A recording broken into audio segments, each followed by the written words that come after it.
భారత రాజ్యాంగ నిర్మాత డాక్టర్ బాబాసాహెబ్ అంబేద్కర్ అందరివాడని, సమాజ స్థాపనకు ఆయన కృషి చేశారని చింతలపూడి శాసనసభ్యులు సొంగ రోషన్ కుమార్ పేర్కొన్నారు. అంబేద్కర్ 134వ జయంతి సందర్భంగా చింతలపూడిలో నియోజకవర్గంలో బోయగూడెం, పాత చింతలపూడి మరియు పాత బస్టాండ్ సెంటర్లో ఏర్పాటు చేసిన కార్యక్రమాల్లో పాల్గొని అంబేద్కర్ విగ్రహాలకు పూలమాలలు వేసి ఘనంగా నివాళులర్పించారు. భౌతికంగా ఆయన లేకపోయినా ఆయన ఆలోచనలు, ఆశయాలు సజీవంగా ఉంటాయని రోషన్ కుమార్ కొనియాడారు. మానవులకి సాధికారత కలిగిస్తే దేశాభివృద్ధికి ఉపయోగపడుతుందని చెప్పి నమ్మిన గొప్ప సిద్ధాంతి భారతరత్న డాక్టర్ బిఆర్ అంబేద్కర్ గారు.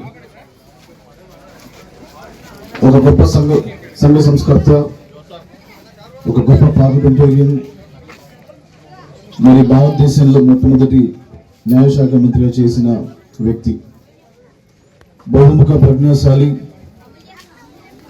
మరి బడుగు బలిగిన వర్గాలకి ఎంతో కష్టపడి వారిని ఈ రోజున ఉద్యోగాలు కానివ్వండి, లేకపోతే రాజకీయాలు కానివ్వండి, వారి కృషి ఎంత ఉందనేది మరొకసారి మనం గుర్తు చేసుకోవాలి.